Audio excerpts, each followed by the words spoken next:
NEET 2026-এর exam কিন্তু ইতিমধ্যে প্রায় শেষ হলো এবং তোমরা আশা করছি তোমরা যারা যারা এই নিট 2026-এ অ্যাসপিরেন্ট ছিলে তারা তোমরা যেভাবে প্রিপারেশন করেছিল যা প্রিপারেশন করেছিল সেই তুলনায় তোমাদের এক্সাম প্রত্যেকের ভালো হয়েছে। কিছু কিছু ব্যতিক্রম ঘটবে, কারো কারো খারাপ ঘটবে, তো সেই সমস্ত নিয়ে বেশি চিন্তা বা বেশি মন খারাপের কোনো প্রসঙ্গ নেই। কিন্তু এই মুহূর্তে আমাদের সমস্ত নিট 2026 অ্যাসপিরেন্টদের মনে একটাই প্রশ্ন যে দাদা যে অ্যাকচুয়ালি কীরকম কি কাট অফ যেতে পারে প্রত্যেকটা ক্যাটাগরি অনুযায়ী, সে সম্পর্কে আমি এই ভিডিওতে আলোচনা করবো। এবং তোমাদের ভিডিও শুরু করার আগেই বলি আমরা মূলত এই সমস্ত এক্সামের ক্ষেত্রে এক্সপেক্টেড কাট অফ নিয়ে আমরা কিন্তু আলোচনা করি এবং আমরা যত সমস্ত এরকম কাট অফের প্রেডিকশন নিয়ে আলোচনা করি সেখানে আমাদের 85 to 90% কিন্তু মিলে যায় এবং সেই অনুযায়ী তোমরা একটু ভরসা রাখতে পারো। পুরোপুরি কেউই বলতে পারবে না বা পুরোপুরি কারো কাট অফ মিলবে না এটা একদম নিশ্চিত, কিন্তু আমাদের প্রায়শই সমস্ত কাট অফ কিন্তু প্রায় ধারে কাছে যায়। তার কারণ আমরা খুব ডিটেলসে খুব ধীরে সুস্থে এবং খুব সূক্ষ্মভাবে আমরা কিন্তু অ্যানালাইসিস করে তারপর তোমাদের প্রেডিকশনগুলো বানাই বা এই সমস্ত ভিডিওগুলো তোমাদের পোস্ট করি। ক্লিয়ার? তো আমি তোমাদের বাংলা ভাষায় বলছি, তার কারণ আমি মূলত এখানে ওয়েস্ট বেঙ্গলের প্রত্যেকটা ক্যাটাগরি অনুযায়ী কীরকম কাট অফ যেতে পারে প্রত্যেকটা মানে ওয়েস্ট বেঙ্গল স্টেটে সে সম্পর্কে আমি তোমাদের আলোচনা করবো। ফার্স্ট অফ অল আমরা বুঝবো যে আমাদের পেপারের ডিফিকাল্টি কেমন ছিল। আমি যদি ভালো করে দেখি তাহলে সবার কথা অনুযায়ী এবং প্রত্যেকে যারা যারা পরীক্ষা দিচ্ছে তারা প্রায়শই বলছে ফিজিক্সটা আমাদের মডারেটের মধ্যে ছিল। ফিজিক্সটা একটু মডারেট, তার কারণ 2025-এ তোমাদের যে পরিমাণ পেপারে কাঁদিয়েছিল ফিজিক্সে সেরকমটা কিন্তু দেখা যায়নি। মানে মডারেট টাইপে যারা মোটামুটি ঠিকঠাকভাবে লেভেলে প্রিপারেশন করেছে তারা মোটামুটি পেরেছে। এর আগের বারের মতো এলোপাথারি কোনো বেশি কোনো প্রশ্ন কিন্তু দেয়নি। তবে ফিজিক্সকে আমরা টোটাল সমস্ত হিসাবে ভিত্তিতে 2025-এর উপর ভিত্তি করে সমস্ত কিছুর ভিত্তিতে আমরা মডারেট হিসাবে ধরছি এবং সমস্ত ছাত্রছাত্রীরা সেটাই বলছে।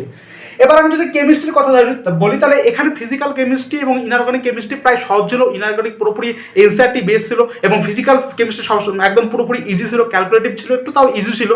এবং তোমাদের অর্গানিকটা কিন্তু একটু ট্রিকি টাইপের ছিল, মানে একটু জিওসি রিলেটেড ছিল এবং একটু ট্রিকি টাইপের ছিল, যে শুধুমাত্র মুখস্থ করে গেলে হবে না এরকম না, মানে কনসেপ্ট অ্যাকচুয়ালি অর্গানিক কনসেপ্টটা বুঝবে যে ঠিকঠাকভাবে সেই কিন্তু অ্যাপ্লাই করতে হবে, এরকম অর্গানিক একটু ট্রিকি তোমাদের ছিল। আমি যদি বায়োলজির ক্ষেত্রে বলি তাহলে একটু লেন্দি পেপার ছিল তোমাদের ঠিকই, কিন্তু ইজি, মানে অপশন পড়ে সহজে কিন্তু সবাই করতে পারবে, এরকম যে খুবই বেশি এলোপাথারি খুবই বেশি গভীরে গিয়ে কোনো প্রশ্ন করছে এমনটা না। হ্যাঁ লেন্দি ছিল অবশ্যই কিন্তু ইজি। এবার এই তিনটে পেপারের উপর ভিত্তি করে আমি যদি বলি তাহলে ওভারঅল পেপারটা তোমাদের কিন্তু মডারেট টাইপের ছিল। অনেকে ইজি বলছে, তো ইজি টু মডারেট টাইপের মধ্যেই তোমাদের কিন্তু এটা ছিল, একদম ইজি বলা চলে না এটাকে। আমরা সমস্ত হিসাবে কম্পেয়ার করে একটু লেন্দি এবং একটু ট্রিকি এই সমস্যার উপর ভিত্তি করে এবং কি একটু ক্যালকুলেটিভ যেহেতু ছিল তোমাদের, মানে অনেক সময় দেখা যাচ্ছে কি যে বিভিন্ন তোমাদের সেন্টিমিটার মিটার এই সমস্ত এককের উপর কিন্তু অনেক এদিক ওদিক হয়েছে, মানে এককগুলো একটু চেঞ্জ করতে হচ্ছে, মানে একটু ক্যালকুলেটিভ ছিল। সমস্ত কিছুর উপর ভিত্তি করে অ্যাকচুয়ালি পেপারটাকে আমরা মডারেট হিসেবে বলতে পারি। এবার আমি যদি আমাদের 2022 থেকে 2025-এর পর্যন্ত নিট পেপারগুলোকে ভালো করে ট্রেন্ডে দেখি, 2022-এর পেপারটা দেখো বন্ধুরা মডারেট ছিল, অর্থাৎ এটাকে আমরা 2026-এর পেপারের সাথে কিন্তু কল্পনা করতে পারি। বাদ বাকি 2023 সালে কিন্তু একদম ইজি ছিল, এটাকে আমরা মডারেট বলতে পারি না। 2024-এ একদম মানে সর্বশ্রেষ্ঠ ইজিএস্ট ছিল, মানে যত সমস্ত নিট পরীক্ষা হয়ে আসছে তার মধ্যে সবচেয়ে ইজিএস্ট পেপার ছিল 2024। আর 2025-এ কিন্তু তোমাদের টাফ কিন্তু পেপার হয়েছিল এবং সর্বশ্রেষ্ঠ টাফ পেপার যতবার নিট পরীক্ষা হয়েছিল তার মধ্যে সবচেয়ে টাফেস্ট পেপার ছিল কিন্তু 2025। এবার সমস্ত কিছু সালগুলোকে কম্পেয়ার করে আমরা 2026-এর সাথে আমরা 2022-এর এই পেপারের লেভেলকে আমরা একটু মিল করতে পারি। তো সেই হিসাবে আমরা দেখে নিই 2022-এ আমাদের কিরকম কি কাট অফ গিয়েছিল। দেখো ইউআর বা জেনারেল ক্যাটাগরির ক্ষেত্রে গিয়েছিল 597, ওবিসির ক্ষেত্রে গিয়েছিল 597, ইডব্লিউএস এর ক্ষেত্রে গিয়েছিল 596, এসসির ক্ষেত্রে হচ্ছে 457 এবং এসটি ক্ষেত্রে 424। বুঝতে পারছো? এবং এখানে আমি আবারও বলে দিই যা জেনারেল ক্যাটাগরি এবং ওবিসি ক্যাটাগরির মধ্যে খুবই একটা বেশি পার্থক্য হবে না, 2 1 19 20 3 এরকম কিন্তু পার্থক্য হবে। ইডব্লিউএস একটু পার্থক্য হতে পারে, তাও খুব একটা বেশি না। আর এসসি এসটি তো জানোই তোমরা যে কতটা পার্থক্য হয় সে সম্পর্কে আমরা পরে আলোচনা করি। এবার মূলত আমাদের প্রশ্ন হচ্ছে দাদা তাহলে নিট 2026-এ আমাদের এক্সপেক্টেড কেমন কি কাট অফ যেতে পারে সে সম্পর্কে যদি একটু ভালো করে বলে দাও তাহলে সুবিধা হয়। প্রত্যেককেই বলবো তোমাদের যা যা মতামত, তোমাদের যা যা মনে হচ্ছে যে আমার পেপার ক্যালকুলেটর করি আমার এত নাম্বার আসছে, প্রত্যেকে কিন্তু কমেন্ট বক্সে লিখবে।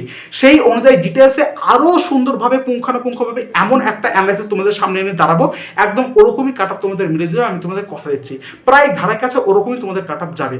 তাই সেই জন্য আমি তোমাদের প্রত্যেকে বলছি প্রত্যেকে কমেন্ট বক্সে লিখে দেবে যে দাদা আমি এতটা অ্যাটেম্প করেছি, আমার এক্সপেক্টেড এত মার্কস আসছে, প্রত্যেকে একবার কিন্তু লিখে দেবে। এবং তুমি জিজ্ঞাসা করতে পারো যে আমার এত মার্কস হচ্ছে কিনা, যদি আমাদের অ্যানালাইসিস হয়ে যায় তাহলে তোমাকে সেই রিপ্লাই দিয়ে দেওয়া হবে। ক্লিয়ার? সেই জন্য প্রত্যেকের কিন্তু কিন্তু কমেন্ট করা অত্যাবশ্যক একটা জিনিস।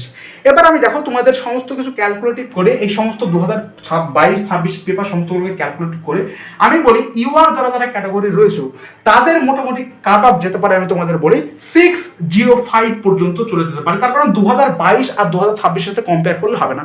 2022-এর তুলনায় 2026-এ যে অ্যাসপিরেন্টের পরিমাণটা অনেকটাই বেড়েছে এবং পেপার যেহেতু প্রায় 2022-এর কাছাকাছি ট্রেন্ডের সাথে মিলছে প্রায়শই, মানে পার্থক্য আছে অবশ্যই, তা মডারেটের উপর যদি আমি ভিত্তি করি, মানে 4-5 বছর যদি আমি পেপারকে কম্পেয়ার করি, তাহলে 2022 সাথে যদি একটু হলেও মিলছে সেই হিসাবে আমি বলতে পারবো। অনেকে বলতে পারে যেহেতু মিলছে তাহলে তুমি 597 বললে বা 598 এরকম বলতে পারতে, কিন্তু আজকালকার দিনে পরিমাণটা অনেকটা বেড়েছে। আমি তোমাদের ওয়েস্ট বেঙ্গলের স্টেট কাট অফটা কিন্তু বলছি, ঠিক আছে, এবং কম্পিটিশনের পরিমাণটাও বেড়েছে এবং ছেলেপেলে ঠিকঠাকভাবে পড়াশোনাও হচ্ছে, সেই জন্য আগেকার সাথে এখনকার তুলনা করলে হবে না। আগেকার থেকে কাট অফটা এখন বাড়বে, এটা একদম পুরোপুরি স্বাভাবিক ব্যাপার। দেখো ইউআর হচ্ছে 65, এটা প্লাস চলে যাবে 65 বা 6010 পর্যন্ত চলে যেতে পারে।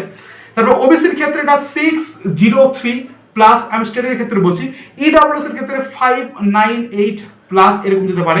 এসসির ক্ষেত্রে এটা পুরো মোটামুটি 470 প্লাস এরকম যেতে পারে। এসটির ক্ষেত্রে এটা মোটামুটি 455 এরকম তোমাদের দিতে পারে। এটা আমি তোমাদের বললাম ওয়েস্ট বেঙ্গলে প্রত্যেকটা ক্যাটাগরি অনুযায়ী কাটা। দেখো এবার তোমাদের মনে অনেকের বিষণ্ণতা থাকতে পারে এবং অনেকের অনেক প্রশ্ন থাকতে পারে, তার কারণ এখন অনেক চ্যানেল তোমাদের কাটা রিলেটেড ভিডিও বানাবে।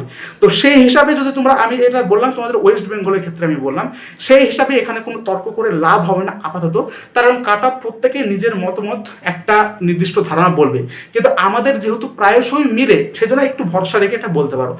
আর একটা কথা আমি খুব গুরুত্ব সহকারে বলে দিই, প্রত্যেককেই বলছি, তোমরা প্লিজ তোমাদের কমেন্টে কত কি মার্কস আসছে সেটা ক্যালকুলেট করে একটু বলো। আমি তোমাদের কথা দিচ্ছি, আমি তোমাদের 90 to 95% মিলে যাবে এমন একটা কাট অফ তোমাদের বলে দেবো ওয়েস্ট বেঙ্গল, ঠিক আছে। আপাতত এটুকুই জানো, পেপারের লেবার মোটামুটি 2025 তুলনায় ইজি বলতে পারি, 2025 তুলনায় তো অনেকটা ইজি আমরা বলতে পারি, এবং সমস্ত কিছুর উপর ভিত্তি করে মডেল বলতে পারি, এবং সেই অনুযায়ী আমাদের 2026-এ আমাদের ওয়েস্ট বেঙ্গলে কিরকম কি কাটা যেতে পারে সে সম্পর্কে একটা ধারণা দিলাম। আমি তোমাদের প্রত্যেককেই বলে দিই, এই নিট 2026-এর পরবর্তী ক্ষেত্রে যে কোনো আপডেট, কাউন্সিলিং এর শেষ পর্যন্ত সমস্ত কিছু সাহায্য কিন্তু তোমরা এই চ্যানেলের মাধ্যমে পেয়ে থাকবে। সেজন্য অবশ্যই চ্যানেলটিকে সাবস্ক্রাইব করে চ্যানেলের পাশে যুক্ত হয়ে থাকো। এর পরবর্তী ক্ষেত্রে কাট অফ, ফার্স্ট রাউন্ডে কত কি কাট অফ গেল, সেকেন্ড রাউন্ডে কত কি কাট অফ গেল, ফার্স্ট রাউন্ডে তোমার কি কি করতে হবে, কাউন্সিলিংয়ের জন্য কি কি ডকুমেন্টস লাগবে, কোনো ভুল হলে কি কিভাবে সংশোধন করবে, সমস্ত কিছু ডিটেইলস কিন্তু এই চ্যানেলের মাধ্যমে তোমরা পেয়ে যাবে। এই চ্যানেলে তোমরা ভিডিওতে কমেন্ট করলে তোমরা সমস্ত উত্তর পেয়ে যাবে এবং সমস্ত কিছু তোমরা এই চ্যানেলের মধ্যে সাহায্য পেয়ে যাবে এবং সর্বাগ্রে পাবে। সেজন্য অবশ্যই প্রত্যেককেই বলে যারা নিট 2026 এক্সপেরিয়েন্স রয়েছে ওয়েস্ট বেঙ্গলের, তারা অবশ্যই সাবস্ক্রাইব করে চ্যানেলের পাশে যুক্ত হয়ে থাকো। ঠিক আছে বন্ধুরা, দেখা হতে পরবর্তী সুন্দর ভিডিওতে। ধন্যবাদ।